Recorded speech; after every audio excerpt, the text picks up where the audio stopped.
Puji syukur kehadirat Allah Subhanahu wa Ta'ala yang mana telah memberikan kita begitu banyak nikmatnya. Di antaranya nikmat iman dan nikmat Islam, sehingga kita masih bisa merasakannya sampai saat ini. Yang kedua, sholawat dan salam, marilah sama-sama kita sanjung tinggikan ke junjungan alam, yakni Nabi besar Muhammad Shallallahu Alaihi Wasallam, yang mana syafaat beliaulah yang kita harapkan di akhirat kelak nanti. Amin, amin ya rabbal alamin. Di sini saya akan memperkenalkan diri terlebih dahulu. Perkenalkan, nama saya Irna Amelia Hasibuan. Prodi saya atau jurusan saya Komunikasi Penyiaran Islam di Fakultas Dakwah dan Ilmu Komunikasi Institut Agama Islam Padang Sidempuan. Saya di sini dari kelompok 13 ingin menjelaskan mengenai usul fikih dengan judul Al-Urf dengan dosen pengampu atau dosen pembimbing Bapak Zulfaroni SSI MA. Pasti kawan-kawan bertanya, apa sih Al-Urf dan apa sih pengertian Al-Urf tersebut? Nah, di sini saya ingin menjelaskan sedikit mengenai Al-Urf. Tentu kawan-kawan belum tahu kan mengenai Al-Urf ini. Di sini marilah sama-sama kita mengkaji tentang Al-Urf tersebut. Al-Urf ini berasal dari kata arafa yang arifu arfan, yang artinya berkenalan atau dikenal. Al-Urf ini juga sering disebut dengan adat istiadat dan kebiasaan-kebiasaan.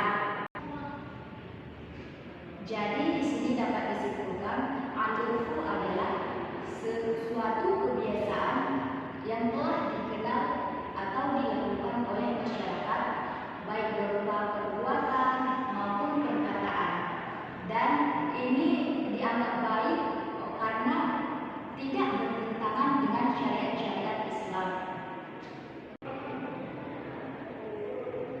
Akan tetapi, jika kebiasaan-kebiasaan ini bertentangan dengan syariat Islam, maka kebiasaan ini akan terhapus. Maka kebiasaan-kebiasaan tersebut akan terhapus dengan dalil-dalil atau hukum syara. Yang kedua, pada pembahasan ini adalah macam-macam urf.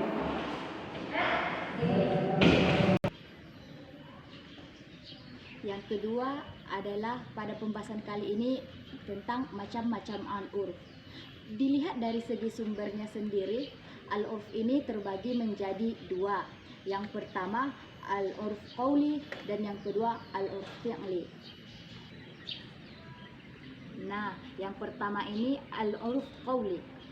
Al-Urf Qauli ini diartikan sebagai kebiasaan-kebiasaan yang sering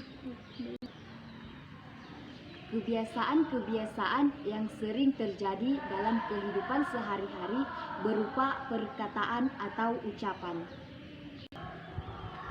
Nah, sebagai contoh ialah kata walad. Walad di sini diartikan sebagai anak. Bisa merujuk kepada bisa diartikan sebagai anak laki-laki dan bisa juga anak perempuan. Tetapi kata walad di sini sering mendominasi atau sering merujuk kepada kata untuk anak laki-laki. Nah, yang kedua ialah uruf amali. Uruf amali ini diartikan sebagai perbuatan. Tadi kan yang pertama uruf qauli. Uruf qauli ini diartikan sebagai ucapan atau perkataan. Sedangkan uruf amali ini diartikan sebagai perbuatan. Nah, contoh uruf amali ini juga bisa berupa kebiasaan-kebiasaan kita pada waktu libur kerja di hari-hari atau di waktu-waktu tertentu. Misalnya pada 17 Agustus, Hari Buruh Nasional, Tahun Baru Imlek, dan lain sebagainya. Nah, dilihat yang selanjutnya Al-uruf ini dilihat dari segi ruang lingkupnya. Al-uruf ini terbagi menjadi dua juga. Yang pertama, uruf am. Uruf am di sini diartikan sebagai kebiasaan-kebiasaan yang berlaku di masyarakat dan juga berlaku di daerah-daerah. Yang kedua, uruf khas. Uruf khas ini diartikan sebagai kebiasaan-kebiasaan masyarakat yang dilakukan di daerah-daerah tertentu. Nah, contohnya di sini ketika kita melakukan jual beli tetapi terdapat cacat atau kerusakan pada barang yang ingin kita beli, maka kita boleh mengembalikan barang tersebut kepada si penjual. Nah, dilihat dari segi baik dan buruknya, al-uruf ini juga terbagi dua. Yang pertama, uruf shahih, yang kedua, uruf fasid. Nah, yang pertama ini uruf shahih. Uruf shahih ini diartikan sebagai kebiasaan-kebiasaan yang berlaku di tengah-tengah masyarakat. Kebiasaan yang berlaku ini di tengah-tengah masyarakat yang tidak bertentangan dengan syariat dan tidak menggugurkan kewajiban, tidak menghilangkan kemaslahatan, dan juga tidak memudaratkan bagi kita. Nah, seperti contohnya ketika kita ingin melangsungkan pernikahan, kebanyakan orang melakukan pertunangan. Nah, pernikahan ini diwajibkan, disunnah. Nah, ketika kita melakukan pernikahan ini, kita tidak dianjurkan melaksanakan yang namanya pertunangan, tetapi kebanyakan orang melaksanakan pertunangan tersebut, dan ini tidak memudaratkan bagi siapapun. Nah, selanjutnya yang kedua uruf fasid. Uruf fasid di sini diartikan sebagai kebiasaan-kebiasaan masyarakat yang bertentangan dengan ajaran-ajaran Islam. Contohnya seperti ketika kita melakukan transaksi di sebuah bank, tetapi bank ini menanamkan yang namanya riba atau bunga. Nah, di sini riba inilah yang tidak boleh di dalam agama dan dilarang dalam agama. Nah, di sini ini disebut dengan yang namanya uruf fasid.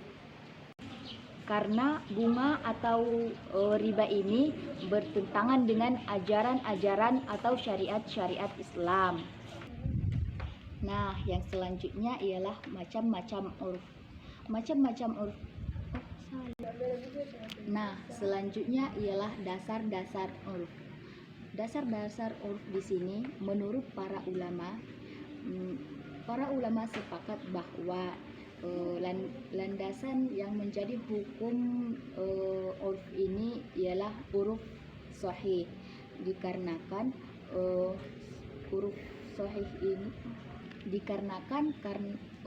shahih ini tidak bertentangan dengan ajaran-ajaran hukum Islam dan syariat-syariat Islam. Akan tetapi, ketentuan-ketentuan hukum Islam ini dapat berubah sesuai dengan perubahan waktu, perubahan masa, perubahan zaman, dan perubahan individu, juga perubahan lingkungan. Nah, selanjutnya ialah kedudukan uruf. Kedudukan uruf sebagai sumber hukum Islam adalah sejak zaman dahulu, uruf ini berfungsi sebagai hakim, yang dimana hakim di dalam kehidupan sosial masyarakat dan juga dalam kehidupan umat manusia. Dan dalam hal ini, ayat yang menjelaskan atau menerangkan atau menjadi landasan tentang hukum Islam ialah terdapat dalam surah Al-A'raf ayat 199 yang berbunyi, A'udzu billahi minasyaitonir rajim. Khudhil afwa wa'mur bil 'urfi 'anil jahilin. Shadaqallahul azim, yang artinya jadilah engkau pemaaf dan suruhlah orang-orang mengerjakan yang ma'ruf dan serta jauhilah orang-orang yang bodoh. Nah, yang selanjutnya ialah kaidah-kaidah yang berhubungan dengan urf. Di sini kaidah yang berhubungan dengan urf ini ialah al-adatu muhkamatun, yang artinya adat bisa dijadikan sebagai sumber atau sebagai landasan untuk menetapkan hukum Islam. Selanjutnya syarat-syarat uruf sebagai sumber hukum Islam, yaitu uruf ini berlaku secara terus-menerus dan juga berlaku secara umum untuk mayoritas dan semua peristiwa yang terjadi di tengah-tengah masyarakat tersebut.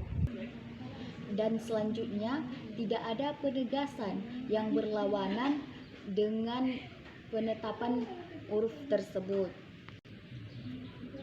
dan penetapannya tidak akan menyebabkan dikesampingkannya uruf tersebut. Yang selanjutnya yaitu pertentangan uruf dengan dalil-dalil syara. Yang pertama, pertentangan uruf yang bersifat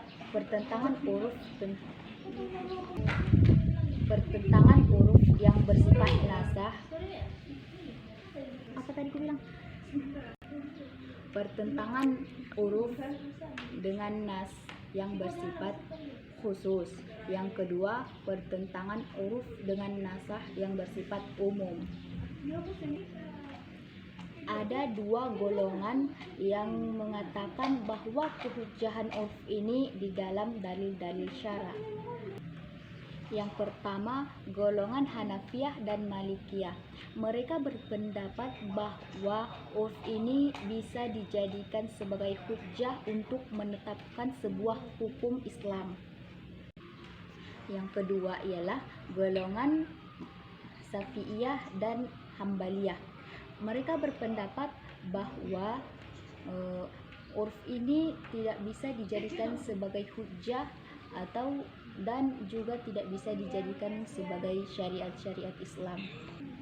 Nah, sebagai penjelasan akhir, kesimpulan dari uruf ialah yang pertama ialah uruf bisa diartikan sebagai perkataan atau perbuatan yang berupa kebiasaan dan sering kita lakukan di setiap saat. Yang kedua, uruf dijadikan sebagai sumber hukum dan memiliki syarat-syarat. Di antaranya, uruf ini berlaku secara terus-menerus dan juga tidak ada penegasan atau tidak ada nas yang berlawanan dengan uruf tersebut. Mungkin cukup sekian yang bisa saya sampaikan. Jika ada kesalahan, saya mohon maaf dan saya memohon ampun kepada Allah Subhanahu wa Ta'ala. Saya sudahi dengan salam. Assalamualaikum warahmatullahi wabarakatuh.